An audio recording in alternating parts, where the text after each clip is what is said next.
Bom dia. Nossa, que bom dia, Micho. Bom dia. Bom dia. Então. Queria saber, antes de começar, quem já participou de um evento neste formato de arena? Ninguém, só uma. Já? Tá bom. Eu queria primeiro me apresentar. Meu nome é Vicky Bloch. Eu já vi que tem muita gente aqui que eu conheço.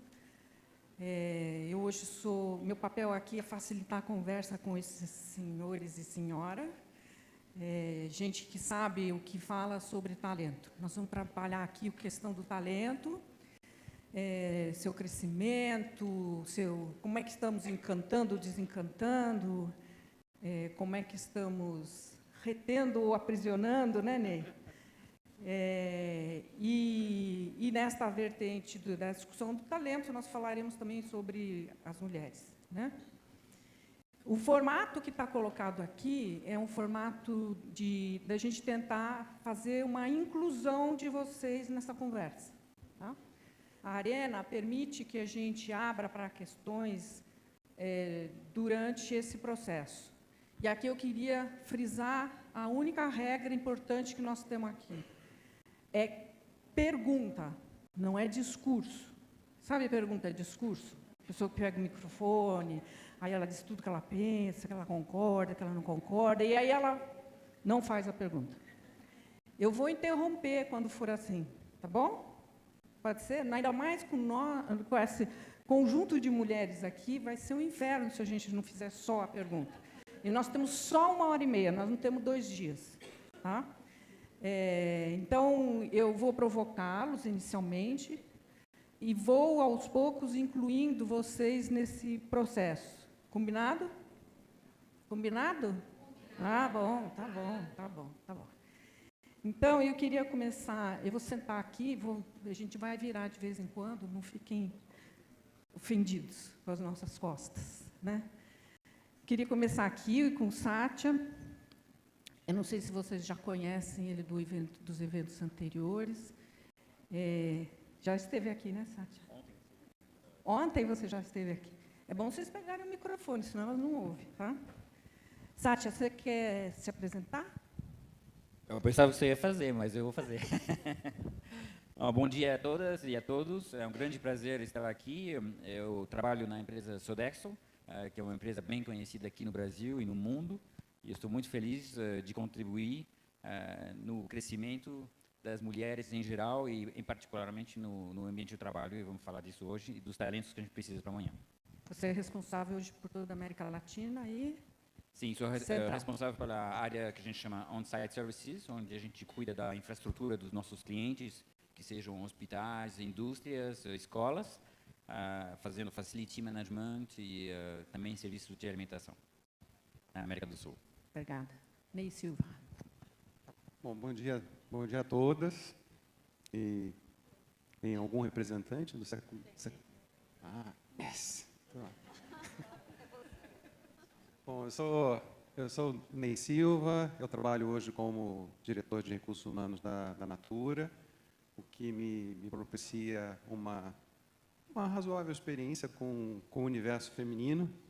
A Natura, mais de 60%, né, dos colaboradores, né, são femininos, mas acredito que a minha maior experiência com o universo feminino é em casa, porque além de esposa, eu tenho 3 filhas, né, e desde adolescente até pequenininha, e tenho um varãozinho, um pequeno que me faz companhia de 5 anos. É um prazer estar com vocês aqui. Eu estou fazendo de propósito primeiro os homens, para a gente ver que a gente é gentil com eles. Cabreira. Bom dia, meu nome é Luiz Carlos Cabreira, tenho 2 chapéus que eu uso há muitos anos, um como professor da EASP, Fundação Getúlio Vargas, nossa GV, e como headhunter com a AMROP Panelli Mota Cabreira há mais de 30 anos atuando no mercado. Fico muito honrado de estar aqui. Fico muito honrado de ter sido aceito nesse universo feminino, que tem alguns representantes masculinos para equilibrar. E espero que a gente tenha uma manhã bem gostosa e bem produtiva. Brenda. Bom dia. Obrigada. Bom dia, meu nome é Brenda, Brenda Fukuda. Eu falo de mulher e para mulher há mais de 20 anos, embora tenha, ao contrário do Ney, eu tenha 2 meninos em casa, com quem eu tenho que exercitar a paixão corintiana, mas fora no trabalho eu sou para a mulher, né? Então faz mais de 20 anos que eu faço conteúdo para mulher, eu sou jornalista, trabalhei na Editora Abril por muito tempo, lá cuidei de mais de 20 publicações e sites voltados para a mulher, e antes disso eu trabalhei com jovens também na Editora Abril. Portanto, são 2 públicos assim muito desafiadores, né? Mulheres e Geração Y. É um mega prazer, um imenso prazer estar aqui. Queria agradecer o convite da Jennifer, do JC e da Vicky, e sei que vai ser um debate acalorado. Cabreira, a gente queria aproveitar o teu lado acadêmico e para a gente começar a falar no mesmo, vamos dizer assim, no mesmo nível de conceito, fala um pouco para a gente o que é que você define hoje como talento. Deixa eu aproveitar e criar um pouco mais de contexto para toda essa nossa discussão. Esse mundo que nós estamos vivendo hoje, que é um mundo muito acelerado, ele tem, pelo menos, 4 grandes megatendências. Essas megatendências são a demografia muda no mundo inteiro, com o envelhecimento dos países europeus, com a modernização dos países asiáticos, com o bônus demográfico da nossa sociedade brasileira. Um outro aspecto para a gente levar em conta, e vocês vão ver que ele influi todas as nossas análises, é a urbanização. Nós temos uma crescente urbanização no mundo inteiro. O terceiro aspecto é o aspecto da tecnologia.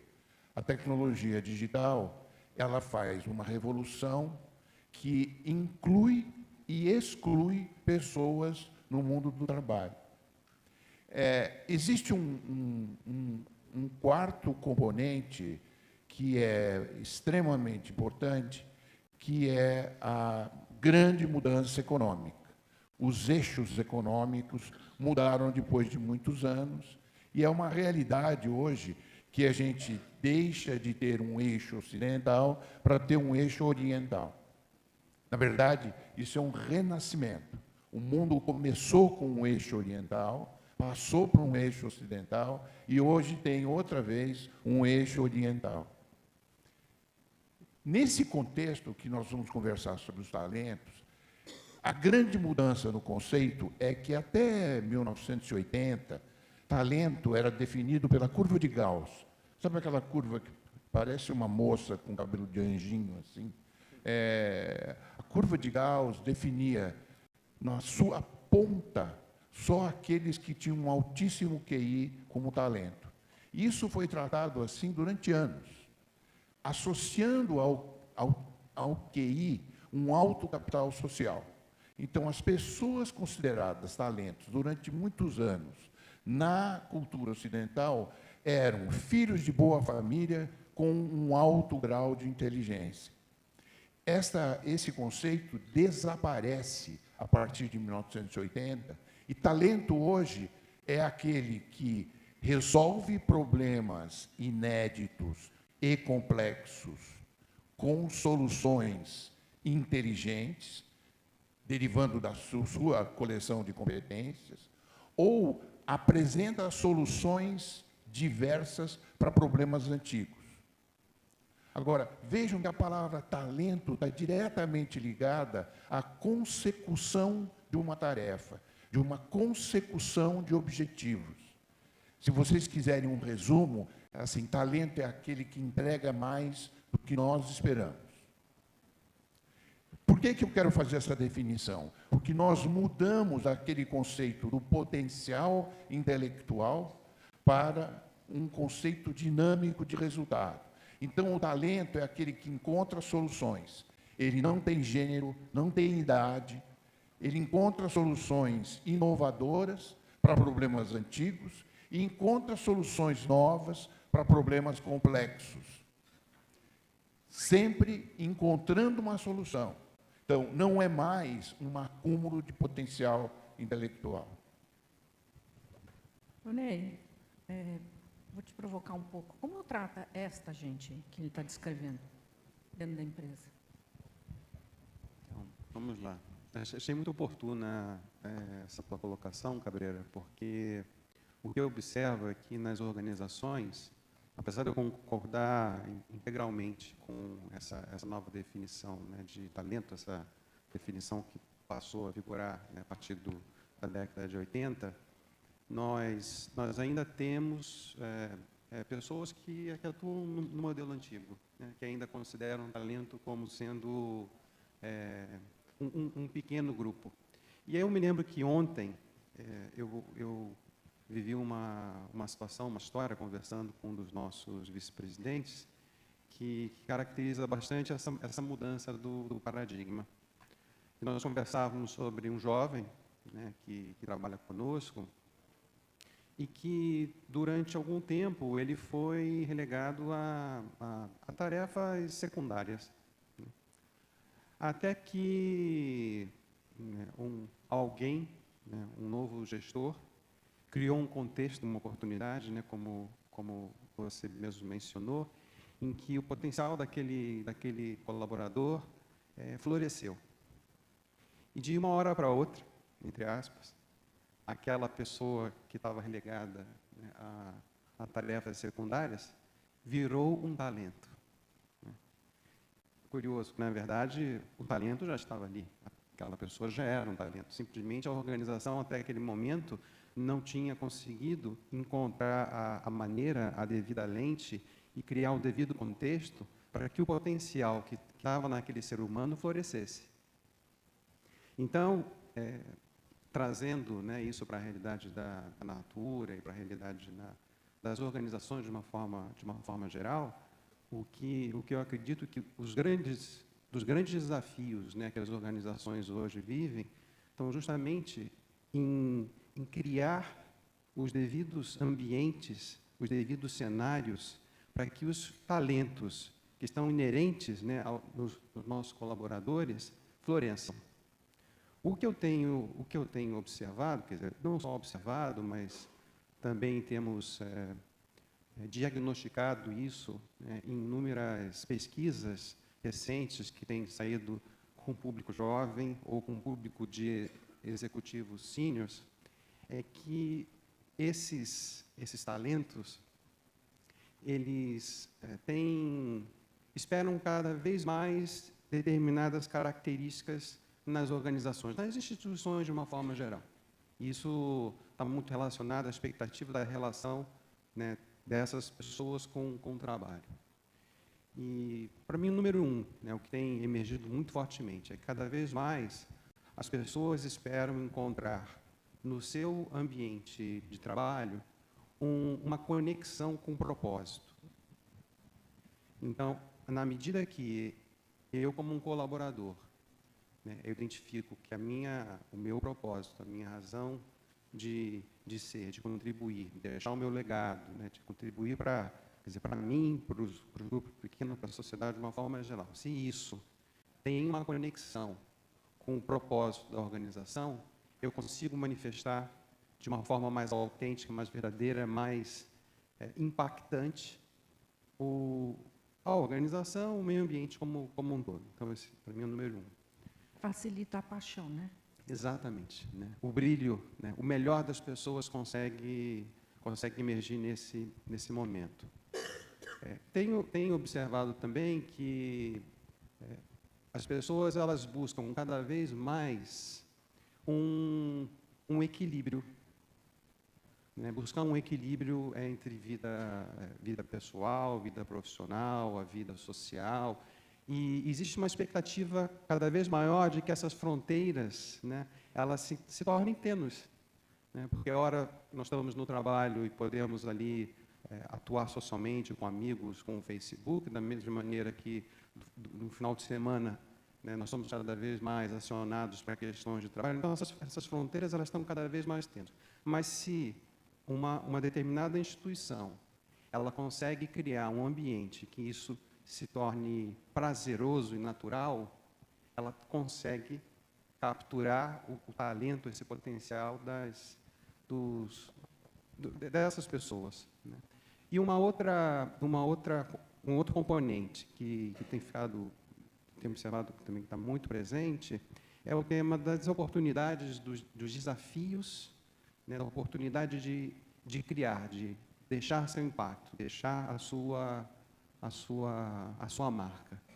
Então, as organizações que criam ambientes onde esse potencial criativo ele pode emergir, e através do trabalho, um trabalho co-criativo, um trabalho em rede, um trabalho através de interação, essas pessoas, elas sentem que elas estão deixando algo mais, né, a sua contribuição, isso traz significado, né, essas pessoas se sentem conectadas com esse senso maior. Então, né, propósito, né, esse equilíbrio e esse senso de desafio de deixar seu legado estão sendo cada vez mais importantes. As organizações, no caso, nós na Natura temos buscado cada vez criar os ambientes para que isso floresça. Não é fácil, né?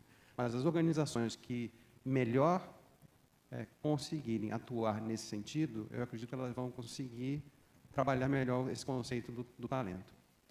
Para vir para você, eu queria pedir para a Brenda me dizer se as tuas pesquisas vão nessa direção aqui, se você encontra dados que suportam essa... Não, completamente, né? O Ney descreveu bem o que eu acho que é também uma tendência, né, Gabriela, do mundo contemporâneo, que é a busca do sentido, a busca de um valor maior na relação com a empresa e com o trabalho. Na minha cabeça, essa é uma tendência que se identifica tanto em gênero, mulheres principalmente, né? Tem uma pesquisa muito recente falando que as mulheres elas querem ser, no Brasil, uma das coisas que elas mais querem no trabalho é ser elas mesmas, né? Continuar com a sua personalidade, não se misturar tanto a personalidade da empresa, do ambiente. E é uma questão também geracional, né? A geração Y, eu acredito que ela é uma geração que se inspirou muito na mulher, ela viu a mãe como um modelo a ser copiado, ela absorveu muito desse sentido feminino na relação com a vida. Então, eu gosto de dizer que a mulher antecipou a geração Y nos seus valores, né? E, nesse caso, eu acho que nós estamos exatamente nesse momento em que exigimos, nós, trabalhadores, das empresas, um outro tipo de contrato, né? Que é um contrato que ofereça, além do reconhecimento salarial ou do reconhecimento do espaço que se ocupa dentro da sociedade, do seu papel, que ofereçam uma comunhão de propósitos, né? Empresas modernas, empresas que fogem do modelo tradicional, essas grandes empresas de tecnologia, elas se usam muito desse tipo de aspiração, né, como o Google, que projeta dentro e para fora uma imagem de empresa do bem, de uma empresa que quer construir uma coisa que é uma revolução social, né, que é uma revolução no planeta, a distribuição do conhecimento. E isso é um valor que eles jogam para os seus funcionários respondem, acreditam nesse valor e também jogam para a sociedade como uma imagem a explorar. Então, eu concordo plenamente com o que você está dizendo. Acho que no que o Cabreira disse, eu acrescentaria só que das grandes tendências, ou pelo menos aqui no Brasil, a gente tem a questão do bônus demográfico a nosso favor, e nós temos uma reserva, eu falei isso junto com a Cíntia de Almeida. A Cíntia é uma jornalista que se especializou também no feminino e tem uma coluna na revista Cláudia. Juntos falamos aqui o ano passado sobre o grande desafio da sociedade brasileira hoje, que é como tratar as mulheres Y em termos de carreira, quando elas terão pela frente um país mais envelhecido, né? Elas terão que cuidar dos seus pais, elas terão que cuidar dos seus filhos ao mesmo tempo, sem apoio doméstico, que ficará mais raro, e diante de desafios que ainda, de modelos ainda muito masculinos. As empresas ainda, embora tenhamos a Natura e outras empresas preocupadas em fornecer ambientes mais acolhedores para as mulheres, ainda são ambientes muito masculinos. Então, concordo e assino embaixo dos meus dois colegas. Boa essa questão, hein? Eu vou provocar aqui o Sati. Quem quiser entrar, precisa pedir o microfone. Me disseram que tem 2 recepcionistas com o microfone na mão. Está ali, ó. Tá? Sati, agora vamos a você para um olhar mais global. Me conta um pouco, esses caras aqui colocaram quem são os talentos, o que eles querem. Onde é que está o emprego dessa gente? Quer dizer, eu sei que tem uma parte do mundo importante hoje, né? Como é que você está vendo isso? E me fala um pouco também sobre esse desafio de tratar esse talento. Eu acho que é um desafio para o Brasil, mas para o mundo. Tem muitas coisas parecidas acontecendo ao mesmo tempo em vários lugares do mundo. Eu concordo totalmente, eu estava dizendo sim da cabeça, achei que com quase todo mundo. Claramente, hoje, a gente tem um alinhamento entre o propósito da empresa e o propósito pessoal do colaborador que você quer ter comprometido com você. Mas eu acho que, claro, veio das mulheres, veio provavelmente fortemente com a geração Y, mas eu acho que está ganhando também as outras gerações. Eu acho que o bom disso é que não ficou parado com os jovens. Todo mundo está sendo inspirado e ninguém hoje, qual que seja a sua identidade, a sua idade, quer trabalhar num ambiente que não seja alinhado com os seus valores e ninguém quer aceitar de fazer um trabalho que obriga a negar o que você acha que é importante na sua vida. Então, acho que é uma tendência que eu acho que é muito forte. E talvez, voltando também no assunto do professor Cabreira, é muito importante hoje a gente buscar repensar o que é um talento para hoje e para amanhã. É óbvio que a gente precisa primeiro de pessoas que dão resultado, porque sem resultado nós não atendemos às necessidades da empresa, que continua sendo primeiro isso. Mas depois, como você vai antecipar as necessidades de amanhã? Porque buscar o talento de hoje é para você ter amanhã os executivos que você vai precisar. E frente a isso, eu acho que é muito difícil, num mundo que está se movendo com a velocidade que a gente conhece hoje, você ter uma resposta e uma definição bem feita. E por isso que eu acho que a gente também está se voltando cada vez mais a uma visão diversa e inclusiva das pessoas. Porque você tendo pessoas que mostrado que elas podem dar resultado, e você tendo equipas diversas, com muito mais mulheres, você vai estar mais preparado a enfrentar um futuro que é muito difícil de definir hoje exatamente o perfil das pessoas que você vai necessitar. Então, acho que a nossa principal maneira hoje de preparar o futuro é ter as equipes que já comprovaram que elas são capazes de dar resultado e construir equipes as mais diversas possíveis para você ter o talento que vai permitir, com as suas diferenças de identidades, de culturas, enfrentar e construir soluções para amanhã num ambiente novo. A grande equação, para mim, é essa. Assim, como é que você está trabalhando com seus gestores para enfrentar a gestão dessa diversidade? Isso faz parte do nosso processo de gestão. A força é que... eu preciso contar 2 minutos um pouco da Sodexo. A Sodexo é claramente conhecida, primeiro, por todos os vales de alimentação, tudo que é também o sistema de alimentação e o Facilities Management. Mas o nosso propósito não é só de limpar, administrar ou cuidar da climatização. O nosso propósito é cuidar da qualidade de vida, porque nós estamos convencidos que se você aporta a qualidade de vida para as pessoas vão ter mais performance e vão contribuir para a performance da organização, que seja uma empresa, que seja um hospital, para quem você está trabalhando. Mas qualidade de vida é uma coisa que você não pode definir de uma maneira fechada e teórica, é uma coisa que vai depender muito das pessoas. O que é qualidade de vida quando você está trabalhando numa plataforma petroleira ou quando você está trabalhando no hospital domingo para tentar salvar uma criança? Então, qualidade de vida não é uma coisa que você pode definir de maneira quadrada. E frente a isso, é muito importante você ter pessoas com pontos de vista diferentes. Então, no nosso processo de recursos humanos, quando a gente faz o que a gente chama um People Review, 2 vezes por ano, nós estamos incluindo a avaliação das pessoas com o critério de diversidade incluído na avaliação dos nossos talentos para poder promover eles à medida que a empresa cresce. Então, tem que fazer parte para responder talvez de maneira mais precisa a sua pergunta, isso tem que ser parte do seu processo de RH, de gestão de pessoas, de querer avaliar as suas equipes com esse critério de diversidade, de quantas mulheres estão na equipe, quantas nacionalidades, quantos perfis diferentes você encontra dentro de uma equipe. Tem pergunta? Sim. Bom dia a todos, meu nome é Denise, eu trabalho para a PepsiCo. Vou descrever uma situação e gostaria que o painel comentasse de uma forma bem pragmática. Tá? Num ambiente onde a taxa de desemprego é baixa e as demandas do negócio são altas, como nós, líderes, podemos manter talentos? Boa pergunta, hein? Começamos? Quer, Ney? Quer pegar essa? Foi o nosso tema do café da Foi manhã, o nosso né? tema do café da manhã. Nosso tema do café da manhã. Porque vi que eu conversávamos justamente sobre esse conceito de retenção, né? Retenção de talentos, que é um termo muito utilizado, eu diria bastante controvertido, porque apesar dele ser amplamente usado, né, no mundo das organizações, no nosso mercado, né, como um todo, eu cada vez menos acredito no que está por detrás da palavra reter. Reter, em última instância, tem um quê de aprisionar, é o que nós brincávamos, né?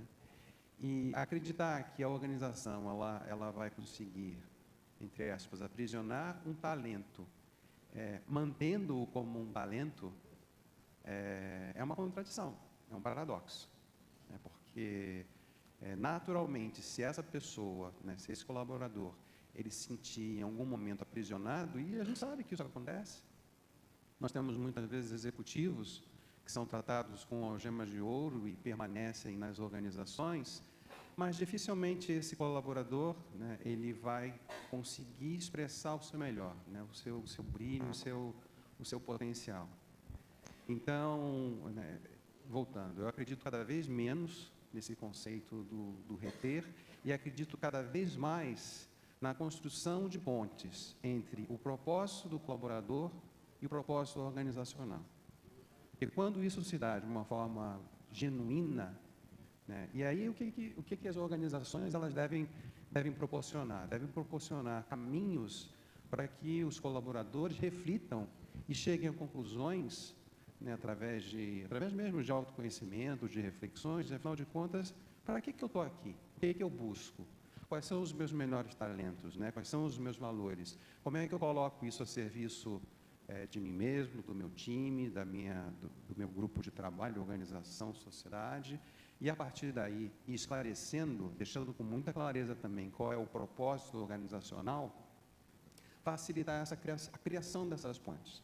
Porque quando isso acontece, né, quando um colaborador identifica que eu posso colocar o meu propósito a serviço nesse ambiente, nós temos uma verdadeira ligação de maior prazo, né, onde aquela pessoa ela vai conseguir trazer o seu melhor.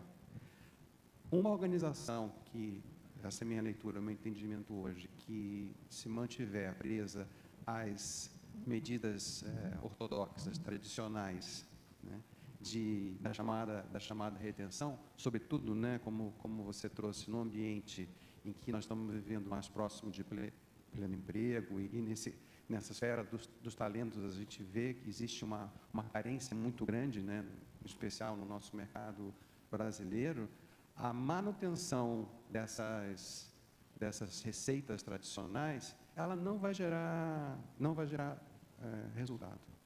Ainda mais, num contexto, que já foi mencionado aqui pelos nossos colegas, em que esse questionamento da relação de trabalho, dos modelos organizacionais, está se dando de cada vez mais intenso.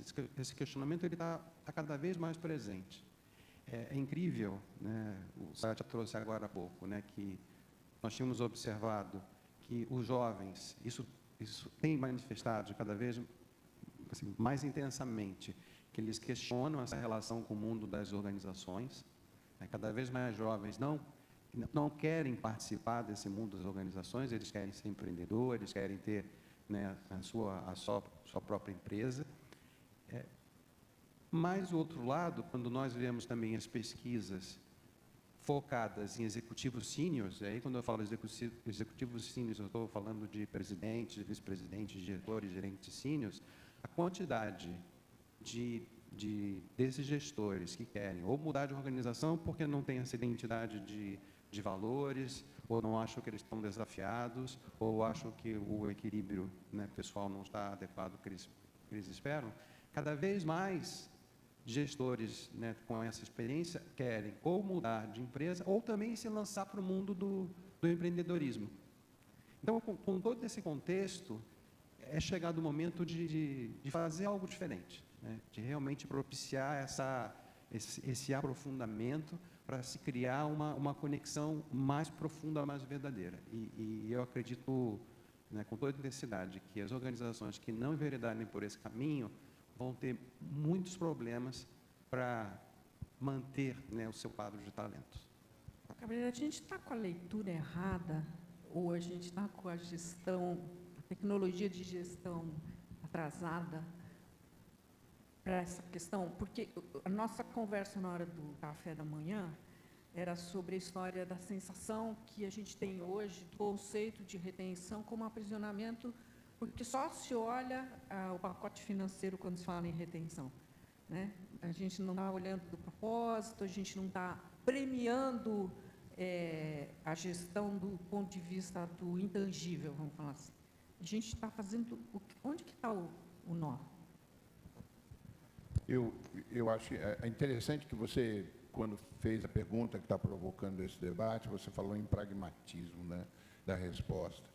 O que eu acho que a área de recursos humanos não entendeu ainda é que nós vivemos um novo contrato.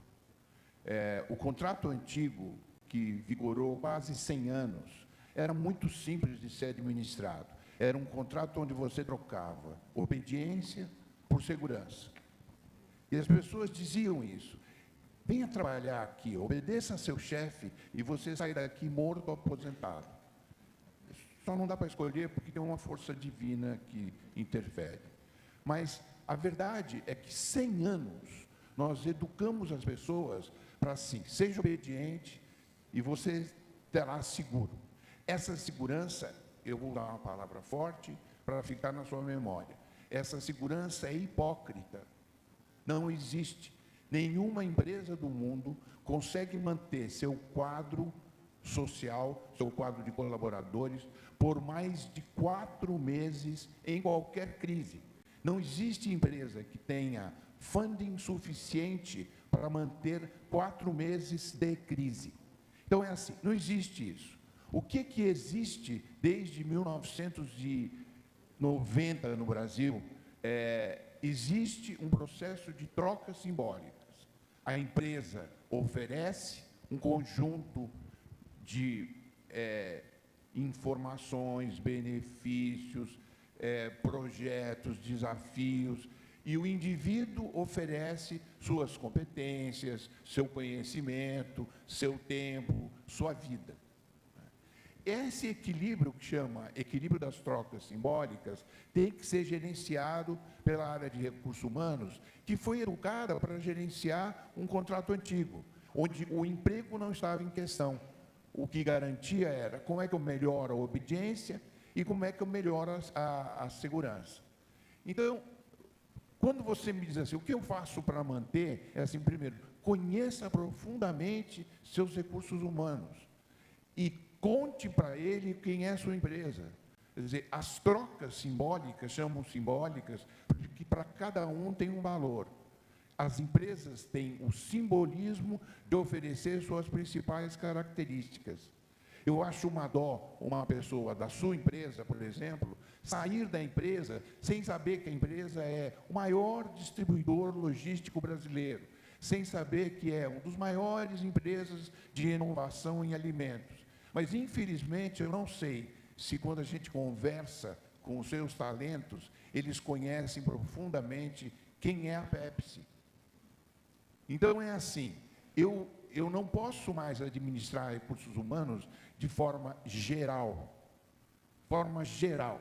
Sabe aquela história? Eu não posso te dar um aumento porque você é analista 32 e analista 32 ganha 17.357.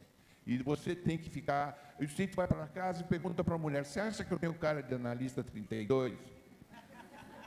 E ela fala, no máximo 15. Vicky. Mas um contrato das trocas simbólicas é um contrato mais complexo, né, Cabreira? Muito mais difícil de ser feito, muito mais difícil de ser administrado. E toda a nossa metodologia importada de gestão de pessoas, ela é por contrato antigo. Então, a gente faz uma hipocrisia de dizer que existe a segurança que não existe. E ficamos irritados quando o jovem diz assim, eu vou embora, porque aqui não tem mais desafios. Mas é porque as trocas foram mal balanceadas. Então, o que vocês estão trocando? O que vocês estão oferecendo? E o quanto você conhece profundamente os seus recursos humanos? Não de uma forma genérica, né? Não de uma forma como nós fizemos durante muito tempo. Nós nos escondemos atrás de sistemas. É um maldito sistema de cargos e salários que evitou que os gestores fizessem gestão de pessoas. Nossa, fala, Sati. Vamos ser concretos. Eu acho que a gente tem que respeitar uma coisa. Você tem que ser competitivo na remuneração. Porque, óbvio, Claro. essa parte do contrato ainda está na mesa, e se você não tem um bom conhecimento do seu mercado, se você não sabe quanto você tem que dar como salário, e além do salário, os benefícios, acho que onde você pode ser inteligente também é olhar os benefícios, não só a parte monetária. Grande Maslow, né? Não, mas, por exemplo, a saúde ainda é, no Brasil, para todo mundo, a primeira preocupação. Para as mães, mas para todo mundo. Okay? Então, você ter um bom plano de saúde antes de pensar em aumento, talvez, é uma boa ideia para você realmente responder às expectativas. Mas isso, digamos, é o mínimo básico para começar a conversa, não é para reter. É para você ficar na mesa e na discussão. Depois, para reter, o imenso desafio de você conseguir fazer a identidade da empresa ser uma verdade. Porque quando você fala, o propósito da Natura é muito bonito, mas é extremamente desafiador. Para você respeitar o meio ambiente com a escala do tamanho da empresa, não é tão fácil. E quando você fala de qualidade de vida, o que é qualidade de vida? O respeitar as mulheres e dar uma chance para as mulheres. Mas vamos falar de coisas difíceis. Nós, hoje, quem pode dizer que ele paga igual uma mulher e um homem? Então, não é tão fácil. Então, o grande desafio para nós é, depois de você entregar a base, que é você estar competitivo na parte de remuneração e tentar ser um pouco inteligente, você depois tem que tentar realmente ter uma identidade como empresa que defende os seus valores. Mas é muito difícil isso ser a verdade no dia a dia, e por isso que os jovens que não têm paciência, eles falam, não, mas vocês não é verdade. Vocês falam que são uma empresa que protege a natureza, que se cuida da carreira das mulheres, mas não é verdade. E o nosso desafio é tentar realmente fazer essa coisa ser uma verdade em cada canto da empresa, em cada lugar do dia a dia. Isso é o verdadeiro desafio. Eu acho que essa é a troca simbólica, né, que a gente tem que começar. Muito bem dito por ele. Foi verdadeira troca simbólica. É uma verdadeira, né? Fala, Ana Paula. Eu ia fazer uma pergunta, Cabreira. Tem. É rápido, prometo. Nos meus dois Ana papéis, Paula é perigosa. nos meus dois papéis também, como Women Corporate Directors, eu vejo a causa, eu vejo a capacidade de mobilização das mulheres, é divertido, então eu vejo tudo isso. Mas é uma organização sem fins lucrativos. Do lado consultora de search, como Cabreira, eu vejo o nível de frustração dos executivos tão alto, que me preocupa como recrutadora, que eu não vou ter mais candidato, porque ninguém mais aguenta as empresas, elas estão muito chatas. Não é carga demais para um diretor de recursos humanos fazer tudo isso? Não é papel também do CEO ou da própria estratégia global? Quer dizer, como que você vê, na sua experiência, Cabreira, mais para o Cabreira, os próximos 10 anos? Porque as empresas estão muito chatas. As 350, 400 pessoas que a gente entrevista por ano reclamam disso tudo que vocês estão falando. E não é dinheiro, e não é porque é longe de casa, enfim. Como é que você tem essa visão dos... Como a gente vai fazer? E se não é muito para um gestor de recursos humanos ter tudo isso em cima dele? Eu queria acrescentar uma coisa nessa pergunta dela, que é a seguinte. se você tem a mesma percepção que eu, de que a gente desencantou uma geração a partir da década de 90. E por isso a gente tem essa chatice aí que ela está descrevendo. São duas coisas, deixa eu ser rápido. Com a Ana Paula, o objetivo é o seguinte, exatamente a proposta da gestão de trocas simbólicas é da organização. Quando eu falo do papel da área de recursos humanos, é esse papel de orientar, de traçar as políticas, mas o verdadeiro gestor é quem tem um subordinado. O verdadeiro gestor é aquele que está na ponta. Só que nós, durante muito tempo, protegemos esse gestor, dizendo para ele assim, você não precisa fazer gestão de pessoas.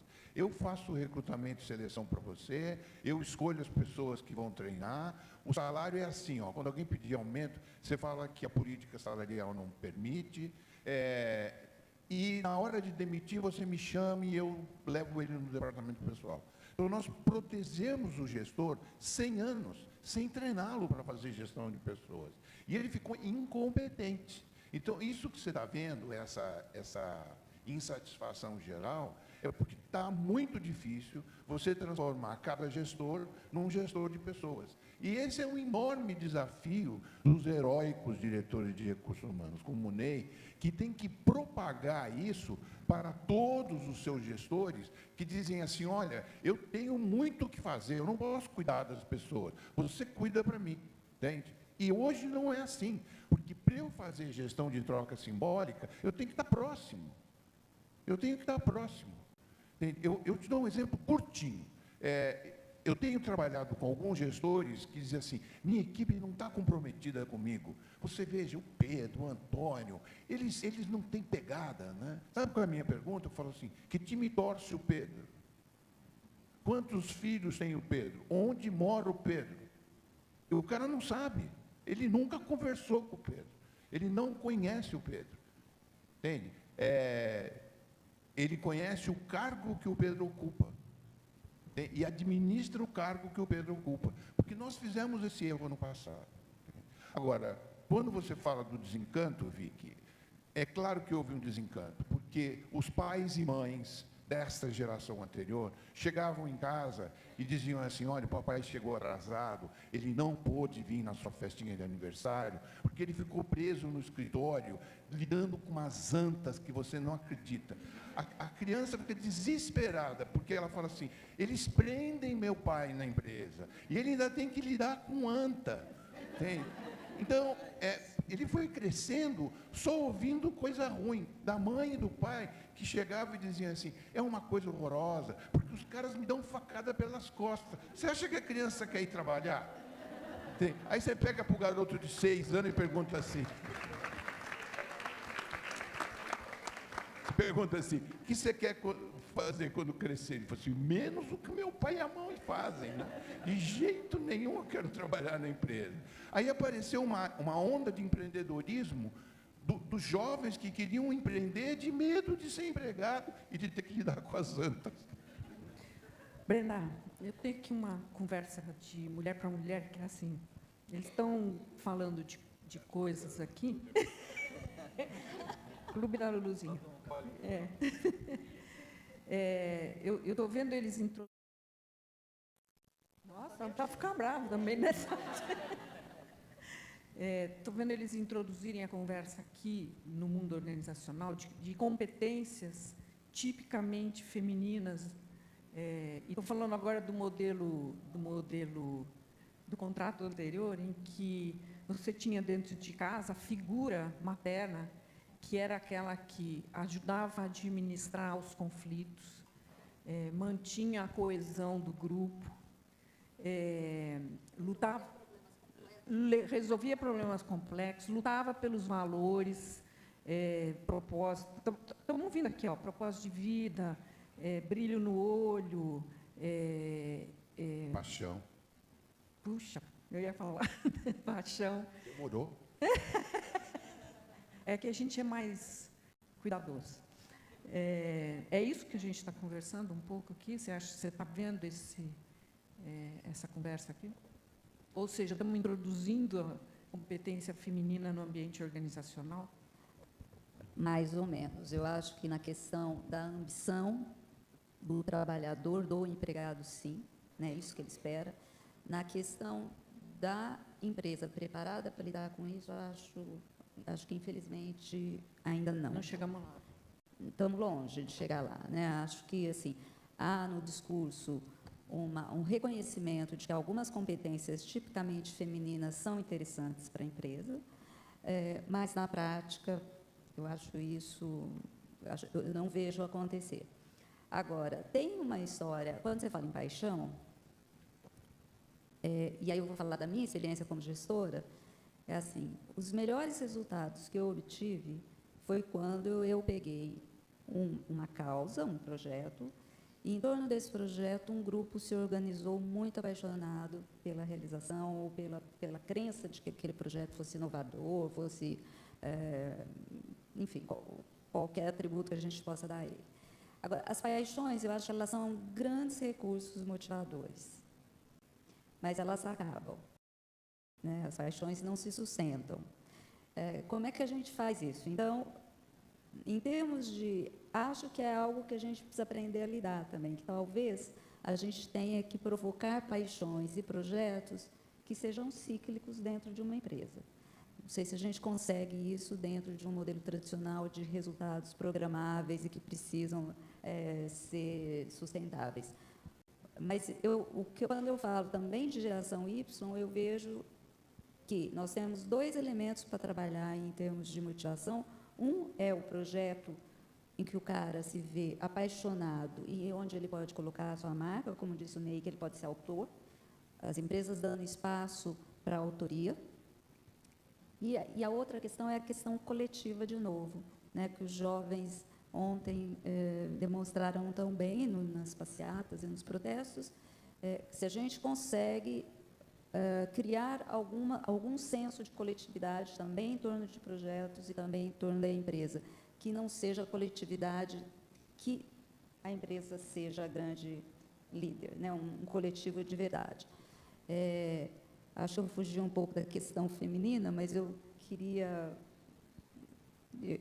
esses insights vieram depois que eu ouvi meus colegas dizer que eu queria falar sobre isso. Então, eu provoquei um pouco essa questão dessas competências, porque nós estamos falando de talentos, e eu estou entendendo que esses talentos hoje deveriam ter nosso olhar em relação a este tipo de características também, né? Quer dizer, cadê o cara da paixão? Como é que a gente abre espaço para a paixão? Como é que você deixa esse cara se vincular? Né? Como é que você... Quem são os caras que são wealth creators? Né? Wealth creators no sentido mais amplo da palavra, não só de criação do patrimônio organizacional do resultado, mas que cria uma comunidade, como você está falando. Né? A minha provocação foi um pouco nessa linha. Tem alguém que quer... Vamos lá primeiro, vamos lá. Oi. Meu nome é Patrícia, eu cresci com o legado da minha mãe de que a melhor coisa que ela podia me dar era a oportunidade de trabalhar, porque ela foi dona de casa há muito tempo e fez faculdade muito tarde.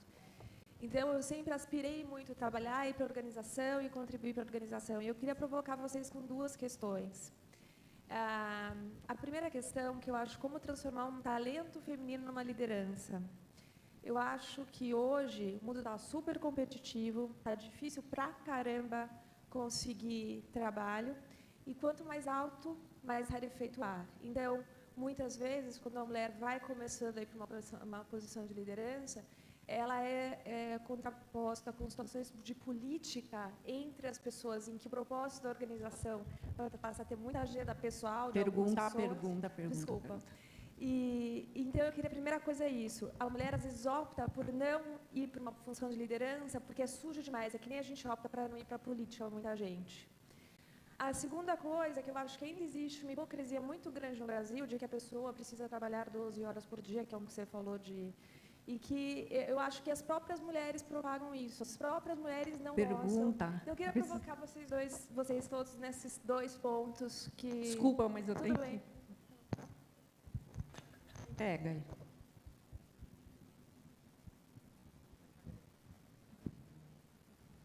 Sabe o que é?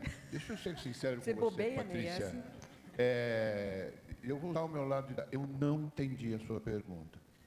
Eu entendi uma coisa importante, o legado das mulheres libertárias e a força com que você quer enfrentar o mercado de trabalho. Agora, você está querendo que a gente discuta por que é difícil a mulher chegar numa posição de liderança? Faz só a pergunta. A pergunta, vou tentar fazer pergunta. uma forma de pergunta.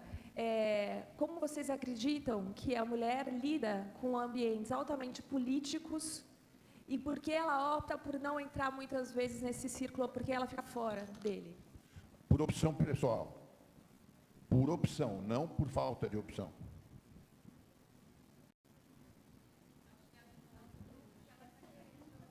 Então, mas eu acho que o Cabreira está colocando... Não, agora eu fiz uma pergunta. É por opção ou por falta de opção? Eu posso responder com uma resposta ou eu tenho que fazer outra pergunta? Não, com uma resposta.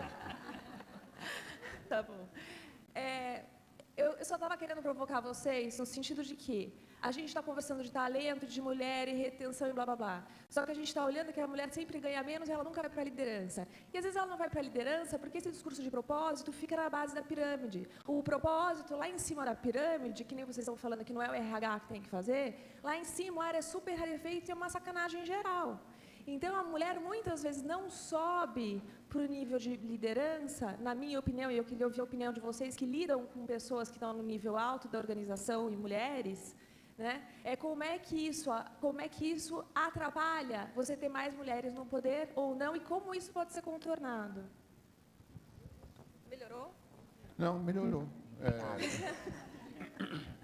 Não, melhorou. Eu acho que não é essa a questão existe. Nós ainda temos um número pequeno de mulheres que frequentam o C-Level, né? É um processo histórico, as mulheres vieram depois, as mulheres entraram no mercado de trabalho formando e com qualidade quase que 50 anos depois dos homens. Eu acho que é um processo natural, tanto é que você olha para as nossas universidades, eu olho para a minha escola já forma mais, a Escola de Administração de Empresas de São Paulo, da Fundação Getúlio Vargas, forma mais mulheres que homens, desde 2004. Então, eu acho que é um processo natural.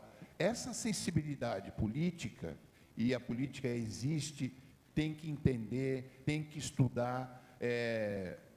Eu acho que se você sentar em qualquer entrevista comigo ou com a Ana Paula e disser que você não foi promovida porque você não é política, a entrevista acaba naquele momento. Você está fazendo uma declaração de que você não sabe formar alianças e parcerias. A gente não quer falar da política do mal, nós estamos falando da política do bem.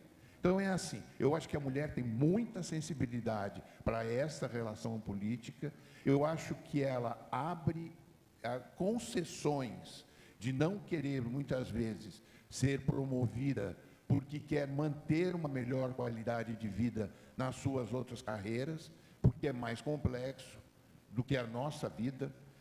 E acho também que, muitas vezes, ela decide não jogar o jogo sujo. Ela quer jogar um jogo mais limpo nesse nível hierárquico. E muitas só uma decisão pessoal de não participar em função da sua próprio projeto de vida. Tem três intervenções aqui que querem dizer. Só queria acrescentar o seguinte: eu não sei se essa afirmativa vale hoje só para a mulher. Então, só estou querendo colocar essa questão. Eu queria fazer uma contra-provocação também. Eu acho que a gente tem que mudar isso juntos. Nós queremos todos uma empresa mais verdadeira, com mais autenticidade. Acho que hoje não é só uma questão da geração Y, todo mundo quer ter um trabalho que tem propósito. Vamos construir isso juntos. E precisamos das mulheres também. Acho que elas têm realmente um talento para construir alianças, construir equipes que são muito importantes. Então, precisamos fazer isso juntos. E é uma das coisas que eu gosto muito desse fórum, porque não é um fórum mulheres e homens, cada um do seu lado. Nós estamos na mesma vida, não? E a gente precisa compartilhar esse esforço junto. Então, tem que ser complementar. Né? Vem com a gente, vamos fazer isso juntos. Fala, Brenda. Então, de fato, só 3% das mulheres no Brasil estão no comando das empresas, né? E aí tem uma relação entre 17% e 24% que podem estar no nível executivo. É pouco. E se a gente olha para países que já têm uma história anterior à nossa, em que as mulheres já foram educadas e já estão no mercado de trabalho há mais tempo, essa realidade é parecida, né? Então, a não ser nos países onde há ações afirmativas muito intensas, essa diferença, ela existe. A diferença de gênero existe. Então, eu acho que temos, sim, uma questão feminina a ser tratada. Se é porque ela não quer jogar o jogo sujo, ou se é porque ela quer manter a qualidade de vida, eu acho que é de tudo um pouco, né? A mulher olha para as questões políticas de uma maneira um pouco diferente do que olham os homens. Basta ver o nosso comando feminino hoje no governo federal, nos ministérios, as mulheres têm uma postura política em relação à ética, e é um pouco diferente, é um outro olhar.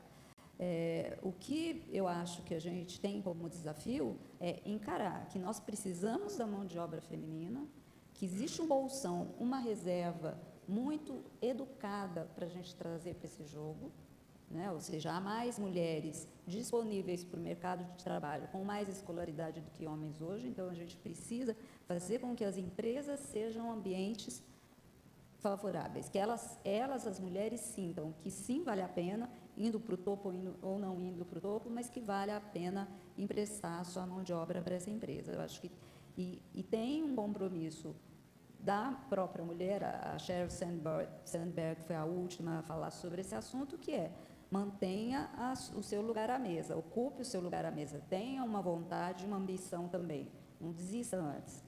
E, finalmente, acho que tem um compromisso da sociedade, que precisa dar o apoio para que essas mulheres possam exercer esses seus papéis dentro de uma empresa. Porque hoje, realmente, é muito complicado administrar todas as carreiras, como você citou, e vai ficar mais complicado. A gente precisa ter clareza disso, vai ficar mais difícil para as mulheres, e é uma fantasia imaginar que elas vão dar conta de todos os papéis com a mesma qualidade, se a gente não ajudar, a gente enquanto sociedade. Brenda, eu posso fazer uma provocação? Eu sei que eu tenho mais 3 perguntas no ambiente, então eu só queria... Você quer complementar? Não. Bom, bem rapidamente. Bom, eu estou lendo o livro da Sheryl Lenin. Estou lendo o livro da... Pergunta, Andréia. Então, eu vou só vou fazer o livro. E o livro tem me deixado bastante intrigada, porque ela fala que as mulheres desistem. Então, a minha provocação, eu sou responsável por gestão na Bung, é uma provocação que está causando, perdendo meu sono, como é que nós vamos trabalhar, e aí, Ney, eu me dirijo a você, e a um CEO também, como é que a gente vai gerar uma nova proposta de valor para essas mulheres, para que elas não desistam?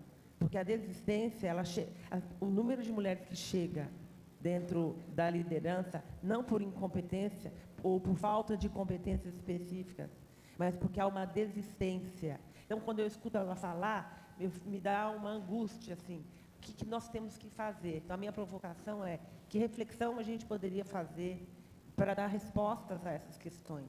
Porque eu acho que está aí, está na nossa cara, né? Os homens estão reclamando também, mas as mulheres desistem. Tá bom, né? Chega. Ney. Então, vamos lá, vamos falar sobre essa desistência. O ponto de partida, para mim, quando a gente fala da desistência, e nós reconhecemos que várias mulheres no seu percurso profissional vivem determinados pontos de inflexão, onde algumas desistem, né? Então, assim, a minha maneira de olhar para essa situação não é estimular para que as mulheres desistam, né, ou não. A minha abordagem, eu prefiro dizer assim, é prover, né, o devido ambiente, o devido suporte para que aquela colaboradora reflita com toda a profundidade, para que ela faça a melhor escolha de acordo com o seu propósito, aquilo que ela quer. Porque, eventualmente, né, e nós vivemos, né, esse tipo de situação lá no nosso dia da Natura, algumas executivas, né, que vivem verdadeiros momentos de crise, de dúvida se vão dedicar mais tempo, né, durante um determinado momento da vida dos seus filhos, ou se elas mantêm mais ativas, né, no mundo executivo. E se nós propiciarmos que ela tenha, assim, que ela passe pela devida reflexão e escolha o que ela considera que é melhor para ela, eu acho que esse é um caminho válido. Só queria acrescentar que é sintomático quando a gente usa a palavra desistam. Ela pode ter feito uma opção, né? Exatamente. Por que desistiu? Ela não desistiu, ela fez uma opção. Ela diferente. optou naquele momento pelos filhos ou por outra. E nós, assim, concretamente, assim, dá um exemplo, porque no caso da Natura nós temos lá um subprocesso, um programa onde nós estimulamos profundamente esse tipo de reflexão. E nós já vivemos alguns casos concretos de mulheres que optaram por fazer part-time, né? E nesse momento, durante um período, né? Porque aquilo ali é durante um período, não é necessariamente por todo o período profissional, mas por aquele período ela vai ter uma outra aceleração, né, na sua vida profissional. E depois retoma, né, o mundo das organizações com carga total. E nós validamos, nós estimulamos isso. Né? A minha crença é de que isso é legítimo. Ela escolhe, naquele momento, privilegiar o momento dos filhos. Né? E eu acredito que é importante respeitar isso também. Do ponto de vista, último comentário, do ponto de vista organizacional, o que eu acho que deve ser feito é ter isso em consideração na retomada. Né? Na retomada. Eu acho Esse aí é um ponto importante, porque obviamente, nós estamos falando de situações diferentes. E se não houver a devida lente, né, para esse tipo de situação, a organização ela pode estar sendo injusta. Você sabe que eu tenho gostado muito de discutir com as organizações o conceito de alumni, né? Quer dizer, o cara pede demissão, sai, desiste, seja lá como se chama, e a gente se sente ofendido como organização. E nunca mais não procura acompanhar. Se você faz um bolsão de aluminais e você acompanha a carreira dele, que naquele momento, por qualquer motivo, não teve encontro com aquilo que a organização quer, lá na frente a gente pode reoptar nessa relação. Né? Então, eu acho que também nós estamos precisando introduzir comportamentos novos em relação a coisas que são muito taxativas. Né? Ou fica ou sai, ou quem saiu desistiu, eu não quero mais conversar com você. Isso faz parte daquele contrato anterior, né? Em que, quando você saía de uma organização, era um crime, né? Era um crime. Você queria acrescentar alguma coisa? Queria provocar o Ney. E a história da desistência, né? Porque desistência ou não, o nome que a gente dê, a questão é a seguinte, a gente ainda está olhando para isso, nós precisamos das mulheres, certo? Não dá para abrir mão. Cada vez mais. Não dá para abrir mão dessa quantidade de mão de obra que as mulheres podem disponibilizar. Qualquer país, qualquer empresa precisa delas para enriquecer. Se a gente levar em consideração as grandes tendências que o Cabreira está dizendo aqui... Mais alto. Nós temos que considerar, talvez, que seja preciso colocar, de fato, mais mulheres na liderança para haver uma transformação interna da empresa, inclusive do olhar da empresa. E aí, talvez, a questão da desistência e da retomada seja vista de outra maneira, não é? Porque a gente está isolando a necessidade feminina naquele momento em que ela teve filhos ou que ela quer se dedicar a outra coisa, como uma coisa dela. E a organização vai precisar olhar para uma necessidade dela e compreender.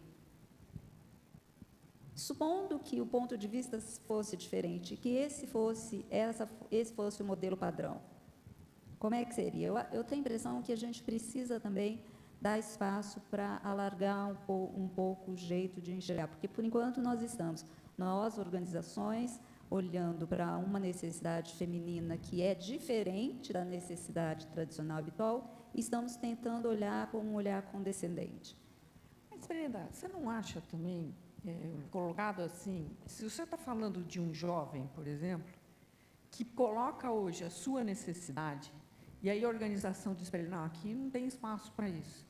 e ele vai embora, nós também não temos que ter esse mesmo olhar de reconectar lá na frente, se for possível. Nós estamos falando da mulher, porque nós estamos aqui num fórum de mulheres. Mas acho que isso é uma postura, Mr. CEO, por favor, nos ajude nessa conversa. Não, eu estou totalmente de acordo com isso e eu tenho orgulho e felicidade. Claro, depende de como a pessoa sai, é lógico. Se você sai de um jeito que não é respeitoso com a empresa ou por coisas piores, a gente não pode deixar a porta aberta. Mas eu conheço várias pessoas que saíram da Sodexo e voltaram. Então, não é acho que é uma coisa saudável. A vida é cada vez mais complicada e você não pode ficar trabalhando 40 anos necessariamente exatamente na mesma empresa. Acho que você tem toda a razão, a gente tem que ter essa abertura. Mas por trás disso, o que eu queria voltar é que nós estamos falando de um assunto que é muito complicado, porque a gente está falando da cultura, da mentalidade das pessoas. Assim como você falou que a sua mãe estava em casa e cuidava, a gente ainda pensa hoje que é unicamente a mulher que é a chave da família, que é ela que tem toda a responsabilidade da família e que hoje ela tem ao momento que escolher. E eu acho que você tem razão, né? Às vezes é uma escolha, não é que elas estão desistindo. Mas eu acho que a gente tem que aceitar que é um processo de transformação profundo que vai tomar tempo, onde não é necessariamente só a mulher que tem que ter a responsabilidade da família, mas também do lado da empresa e do lado das organizações, nós precisamos provocar essa mudança de cultura e ajudar por enquanto, porque a cultura e o ambiente não vai mudar rapidamente, então hoje a gente tem que ajudar a conciliar o cargo de responsabilidade da família com uma carreira de executivo. E voltando no assunto muito concreto, aqui no Brasil, nós precisamos ter infraestruturas para cuidar das crianças sponsorizadas pelas empresas. Porque não tem infraestrutura no Brasil, vai ser cada vez mais difícil ter ajuda doméstica, então, se a gente não encontra uma solução, elas vão realmente ter que fazer cada vez escolhas mais duras. E a gente tem que encontrar caminhos para limitar as situações de escolhas e ajudar a poder conciliar as duas carreiras ao mesmo tempo. Eu queria só fazer um complemento, né, em relação a isso que a gente acabou de falar, que está relacionado ao seguinte ponto.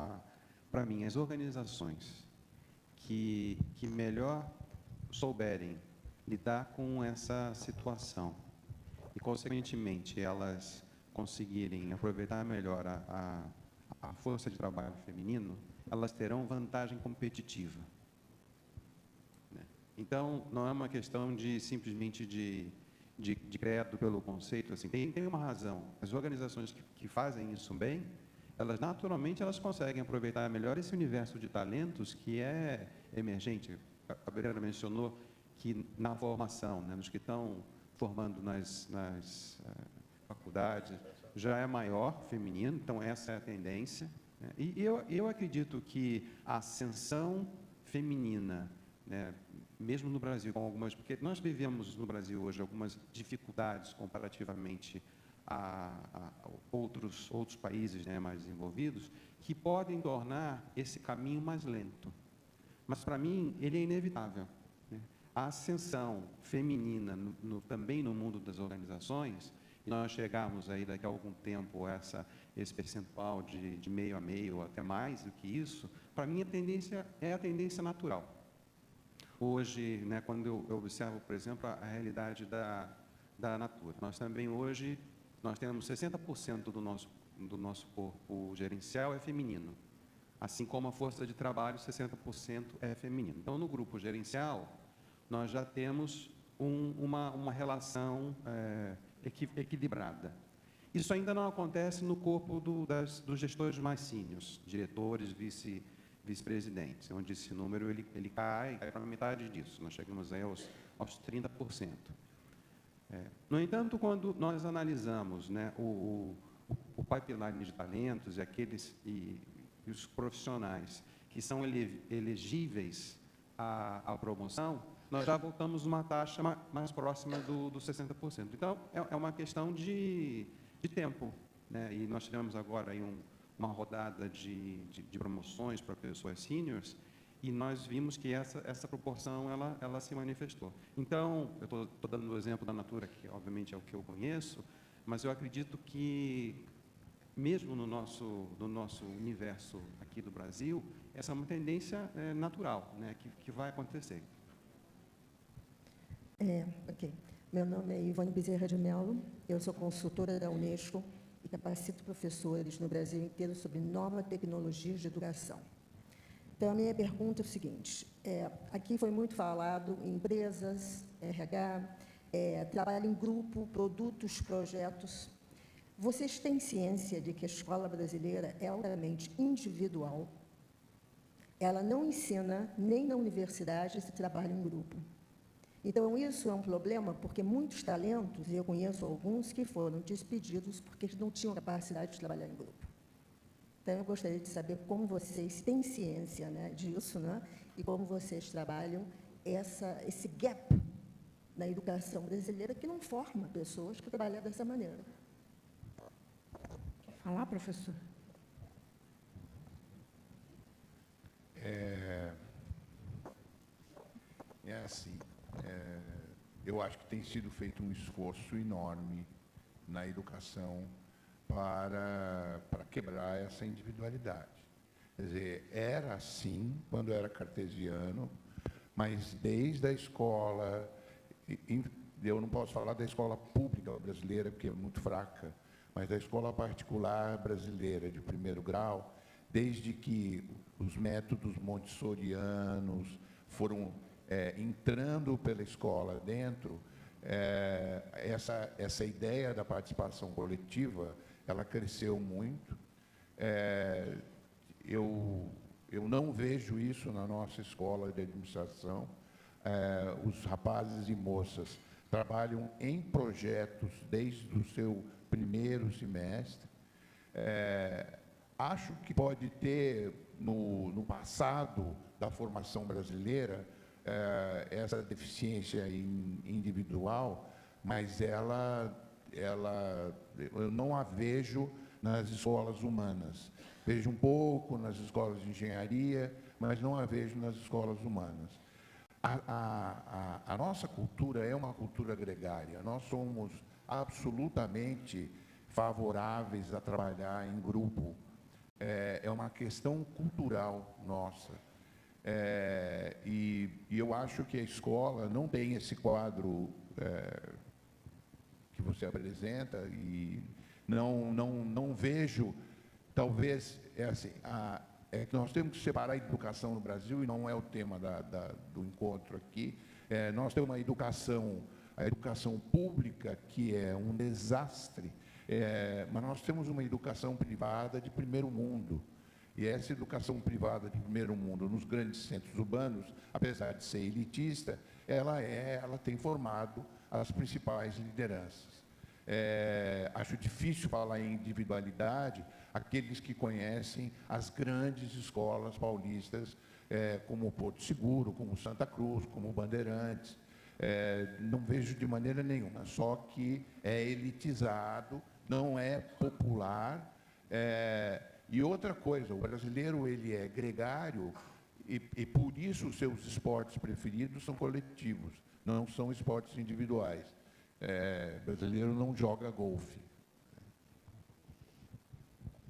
Meu nome é Márcia Barbosa, eu sou cientista e estou diretora de um instituto de física, que significa que é um meio diferente porque é público. Como é que eu desperto talentos onde eu não controlo o salário e onde eu sei que nos próximos 20 anos, sim, essas mesmas pessoas vão estar lá?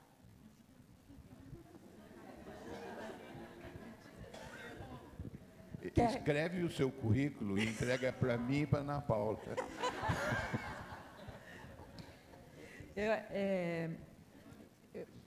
Posso ajudar um pouco? Eu vou só tentar ajudar, porque eu tive um pouco de interação com a área pública, na época em que eu trabalhei com grandes movimentos de demissão, e também na época do Fernando Henrique, quando eles discutiram a reforma do Estado. Eu preciso te dizer o seguinte, eu tive grandes alegrias e grandes tristezas, né? Eu conheci talentos e gente apaixonada, mais apaixonada que dessas organizações que nós estamos falando hoje, no serviço público. Por outro lado, tem uma outra grande massa, que é uma massa que está lá, né? Acho que para fazer qualquer mudança nessa área, você vai levar séculos. Mas eu acho também, não sei se você é gestora de pessoas lá. Sim, então, tem gente embaixo de você. Então, eu acho que assim, quando você tem talentos que podem cumprir a sua paixão lá dentro, eu acho que você tem gente sempre apaixonada por uma causa. No serviço público, essa é uma descoberta que eu fiz, que eu tinha um enorme preconceito de trabalhar. Eu estou falando de administração direta também, não estou falando só empresas do governo, estou falando de administração direta, né? Mas eu encontrei gente, e isso é uma coisa interessante, a gente tem um enorme preconceito dessa área, mas eu acho que é nessa área que a gente testa a questão da causa. Quando o cara se encontra lá dentro e quando ele consegue exercitar a sua causa, ele é 10 vezes mais guerreiro do que quando você pega uma organização, não empresa familiar, que também tem uma característica diferente, mas empresas de capital aberto, grandes empresas como Sodexo, como Natura. Você olha essas pessoas, você tem vontade de colocar aqui para que ela possa trazer essa contaminação da paixão. É uma coisa, então, é um aprendizado individual que eu tive. E eu acho que você tem um enorme desafio. Isso é uma questão complicada mesmo. Só para ajudar, eu acho que, como a gente fala, it's all about leadership, que é o que a Vicky está falando. Se você é uma líder que tem essa paixão e tem a causa, você vai conseguir talentos maravilhosos e não vão ser por 20 anos, vão trocar, mas se você não perder essa paixão, você vai ser a exceção, né, Vicky? E, por outro lado, tem gente que não estaria num fórum como esse, nem está preocupado com isso, que é o lado negativo que a Vicky viu. Então, eu também acredito que aí, quando tem a paixão e a causa, é maior ainda do que quando tem a carreira, o salário, etc. Então, eu não quero te desanimar, não, tá? Tem mais pergunta?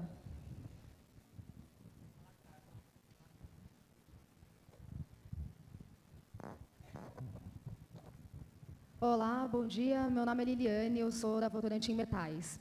Na semana passada, eu estava com o Reinaldo Bugarelli, que é um especialista de diversidade que alguns de vocês devem conhecer, e ele comentou que fez um estudo junto com o Instituto Etos, que se a gente continuar no mesmo ritmo que a gente está hoje, em termos de promoção de equidade das mulheres, que a gente demora aí pelo menos 40 anos para atingir a equidade, né? Então, queria que vocês comentassem um pouco isso, né? A gente está tão longe assim, está mais longe ainda? Quer pegar essa? Eu não vi esse estudo, não sei se vai demorar 40 anos, mas eu tenho certeza que é por isso que a gente está aqui, a gente tem que ter uma ação positiva para acelerar o processo.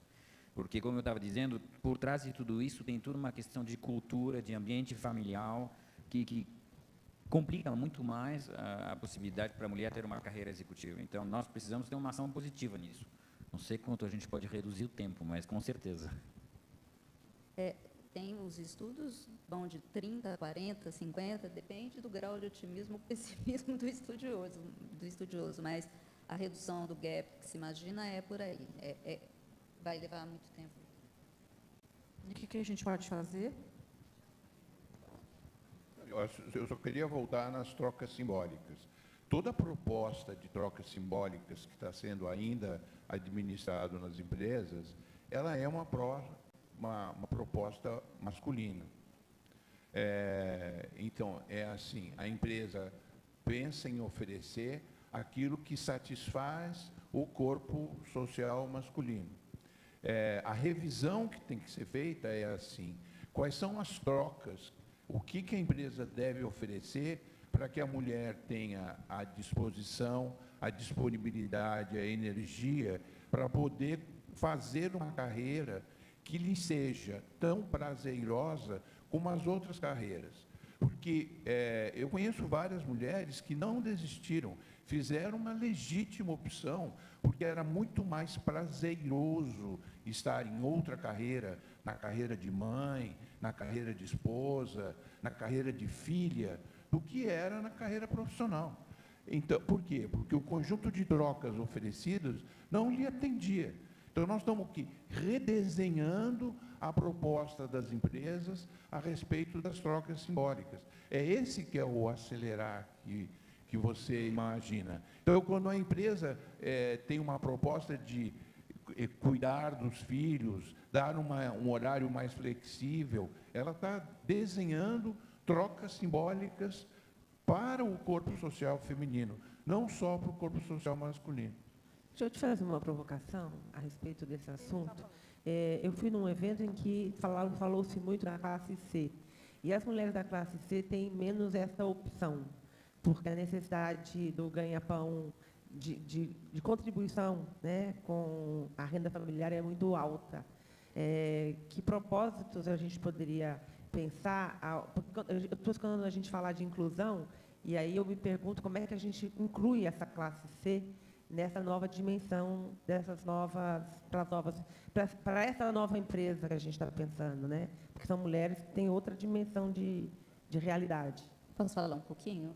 Desculpa, você quer falar? Quem está falando? Eu preciso saber quem está falando. Quem está falando? Eu pedi. Queria você, depois eu queria que o Ney falasse um pouco da tropa. Né? Na Abril, nós tínhamos um núcleo de classe C, Abril tem um núcleo que estudou bastante esse público. Eu acho que a classe C, vou arriscar alguns palpites aí, ela tem, hoje, aspirações muito parecidas com as outras classes. A e B, essas coisas tendem a ficar muito próximas em pouquíssimo tempo. Não é? A classe C também tem a ajuda doméstica que a classe B teve. Né? Ela, de alguma forma, a mulher trabalhando contrata outra para cuidar dos seus filhos. Então, as questões são muito parecidas. O que eu acho que elas estão num momento um pouco diferente em relação à ambição. Mulheres da classe C que se formaram, que são a primeira geração que conseguiu alcançar o 3º grau, elas estão com um poder, com uma sede dentro de uma empresa, que é uma coisa, não sei se você vê isso, né? Mas que sai da frente, essa mulher, ela é o bicho mais competitivo e não ainda está com essas grandes questões que nós estamos trazendo aqui. Ou seja, acho que ela tem um espaço para ocupar ainda e vai ser com um motor muito acelerado. Né? Agora, bom, fala, Ney. Acho que eu já falei bastante sobre o assunto. De fato, existem desafios adicionais quando nós lidamos com a classe C. Eu, à medida que você estava falando, André, estava comparando, né, a realidade nossa, né, nós temos, né, classe C, tem toda uma classe que trabalha com manufatura, o empacotamento na Natura, e fazendo as devidas comparações, né, com a classe administrativa, assim, um exemplo bem concreto do que a gente vive. Nós temos desses mecanismos que nós estamos mencionando, até para facilitar a inclusão, a facilitar essas escolhas de vida, né, da mulher, que nós consideramos da maior relevância, o próprio berçário. Né? Essa alternativa que o nosso entendimento, ele tem um fator decisivo, em determinado momento, da permanência ou não daquele talento na organização. E isso, né, obviamente, assim, para algumas empresas tem um tema de conceito, de relevância nesse papel todo, mas, de uma forma prática, nós temos que admitir que isso tem o seu custo para a organização. E não são todas as organizações que conseguiriam, na arena competitiva que vivem, oferecer um serviço, né, de qualidade para facilitar esse tipo de coisa. Então, isso é uma realidade. Então, na medida que no setor público ele não oferece essa possibilidade, pelo poder aquisitivo, criam-se naturais barreiras, a gente vive, sim, né, esse desafio adicional. Agora, nesse momento, as organizações que forem mais criativas ou forem mais fiéis a seus conceitos e ainda assim conseguirem encontrar o seu posicionamento, né, nessa arena competitiva, nesse aspecto de conseguir ter mais acesso a esse universo feminino, vão ter uma vantagem. E aí, assim, tem uma questão de, no momento decisório, porque a gente sabe que na hora da decisão tudo tem seus prós e contras, para onde essa decisão ela vai pender. Tem o outro lado das empreendedoras, do crescimento muito grande, principalmente das mulheres da classe C no empreendimento. Eu achei que você fosse falar sobre isso, porque vocês têm muitas consultoras que são empreendedoras, não é isso? Tem várias. E uma das ações que é bastante difundida dentro da organização é justamente facilitar esse empreendedorismo social. Que visa, acima de tudo, né, não somente gerar um impacto econômico, que a própria natureza, né, da negociação, né, do contrato, ele está presente, mas também do impacto social, do impacto educacional que isso traz para aquelas consultoras e para a sociedade que ela existe. E isso está conectado, né, ao propósito da organização. E com isso ganha força, ganha essa legitimidade. Eu sei que a gente tem mais uma pergunta, mas eu vou ter que não fazer, porque eu queria tirar ainda proveito nos últimos minutos que a gente tem aqui. Nós temos que encerrar sharp 10h30. Eu não sou Marília Gabriela, mas eu gostaria de pedir para vocês, antes da gente encerrar, o que a gente leva daqui? Né, dessa conversa que a gente teve, o que cada um de vocês podia sintetizar e dizer do que a gente leva dessa conversa? E eu deixo para quem tiver a ideia primeiro falar, porque eu não preparei com eles isso, tá? Não é que nem lá na Marília Gabriela, que você já sabe o que você tem que falar. Né? Deixa eu começar, eu comecei da outra.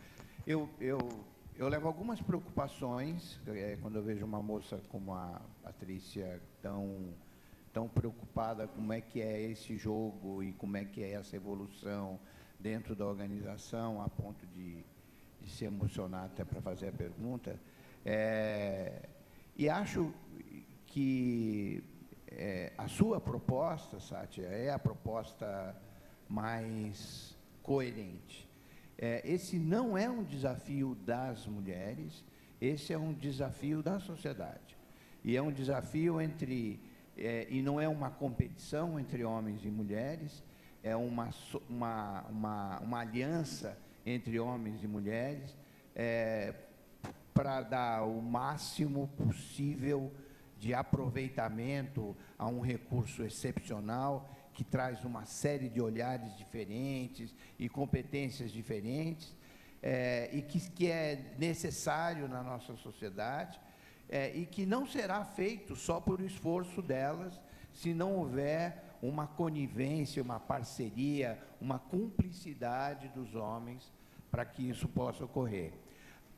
Eu não acredito nesses 30 anos, eu acho que as coisas vão acontecer muito mais rapidamente. Os pipelines que eu estou vendo, não só na Natura, mas em todas as organizações, para cada 3 sucessores, 2 são mulheres. Então, eu acho que vai haver, mas não pode ser uma guerra, isso tem que ser uma deliciosa cumplicidade e uma aliança entre homens e mulheres. E acho que o universo das trocas simbólicas, que eu estou defendendo tanto, ele precisa melhorar com um olhar mais feminino. E, para isso, as mulheres têm que estar sentadas nesta posição, de um lado que é favorável para o crescimento das mulheres, que é esta área de recursos humanos, onde cada vez mais nós temos uma presença feminina influenciando a modernização das trocas simbólicas. Mas eu levo uma preocupação, mas levo uma esperança de que esse processo seja um processo construído em cumplicidade e em parceria. Nossa. Silêncio. Brenda, vai. Então, vou eu, né? Concordo totalmente. A ideia das trocas simbólicas, ela não é só romântica, bonita, mas ela é real e moderna, né? E acho que foi o que apareceu aqui. Não estamos falando só de uma questão de gênero, embora a questão de gênero não possa ser desconsiderada, né? Ela não possa ser diminuída. Acho que ela existe, sim. Mas nós estamos falando de uma recolocação do contrato entre empresa e seus talentos. É uma questão contemporânea que precisa ser levada a sério por todos nós. Então, é isso que fica de diversos olhares e de diversos pontos aqui que nós estamos debatendo. Esse, eu acho que foi o ponto comum. Então, isso me deixa muito esperançosa. Acho que estamos no caminho certo. Bom, para mim também esse foi o ponto que ficou mais marcante, né? Porque nós tivemos aqui diferentes lentes, diferentes olhares, desde de uma visão que tratou do repertório acadêmico, a realidade, né, da Brenda, né, com vários anos de Abril, e na nossa realidade executiva também. Eu assim, me sinto bem quando esse tema de relevância, aquilo que já é emergente, já é presente, conseguiu ser capturado, né, com esses diversos olhares, desde a da realidade nossa, né, executiva, como também de perspectivas, né, de pesquisas, né, como a Brenda falou, a academia do Cabreira, que essa importância que mencionamos de uma coerência de propósito entre organizações, talento, de criar ambientes novos onde esse potencial possa emergir. Isso é uma tendência inquestionável, né? E as instituições que melhor souberem aproveitar essa onda, melhor executarem, né, essa tendência, vão conseguir naturalmente, aí abrindo, né, para essa perspectiva também de capturar o talento feminino, elas vão ficar melhor posicionadas na arena competitiva. Então, fiquei feliz de ver que, nos diferentes olhares que nós trouxemos, isso foi um ponto bastante consistente. Eu também fico muito feliz, porque eu acho que é um desafio enorme. Acho que a gente tem que ser realista. Estamos falando de coisas que vão ser complicadas e difíceis de mudar, mas, ao mesmo tempo, eu fico feliz de ver que as coisas estão indo muito rápido. Eu concordo totalmente com o professor Cabreira. Acho que as coisas vão ir mais rápido. Esse aqui é só o segundo fórum das mulheres, então não faz muito tempo que esse fórum existe dessa forma aqui. E eu vejo que as coisas estão avançando rapidamente, então temos um desafio forte, mas vamos ir rápido para progredir. E, para mim, não é só uma questão das mulheres. Precisamos, primeiro, porque é a primeira etapa, mas precisamos construir uma organização nas empresas no mundo que seja mais inclusiva e mais autêntica, mas é muito difícil ser realmente verdadeiro nesses dois desafios. Mas estamos avançando e eu fico feliz de ver que a gente pode construir isso juntos. É assim que a gente vai conseguir. Mas fazer equipes é um trabalho de longo tempo. Bom, eu primeiro queria agradecer a vocês, porque vocês foram tão disciplinadas. A gente é o máximo, né? Então, segundo, eu queria acrescentar na reflexão de vocês, que eu estou muito feliz que a gente levou também para casa a reflexão sobre o respeito ao projeto do outro. Acho que a gente falou sobre isso aqui. Eu acho que fazer opção é um direito que cabe a todo mundo, né? Tanto do lado da organização quanto do lado do indivíduo. A outra coisa que também eu acho que é importante a gente ressaltar, eu acho que a gente falou disso um pouco, que é assim, tem coisas que são opções individuais, né? Você pode ter uma proatividade e aí você decidiu que você quer investir em alguma coisa e vai atrás dela. Tem gente que fica sentado olhando, e pior do que isso, tem gente que vai a reboque. E aí eu acho que são decisões individuais. Então, acho que essa conversa não pode nunca deixar de permear a postura individual, né? Acho que tem questões políticas, questões de infraestrutura, questões dos contratos, das trocas simbólicas, mas eu acho que a principal é a individual. Porque se você tem um posicionamento na vida, você rala e chega, né? Em algum lugar melhor do que você está hoje.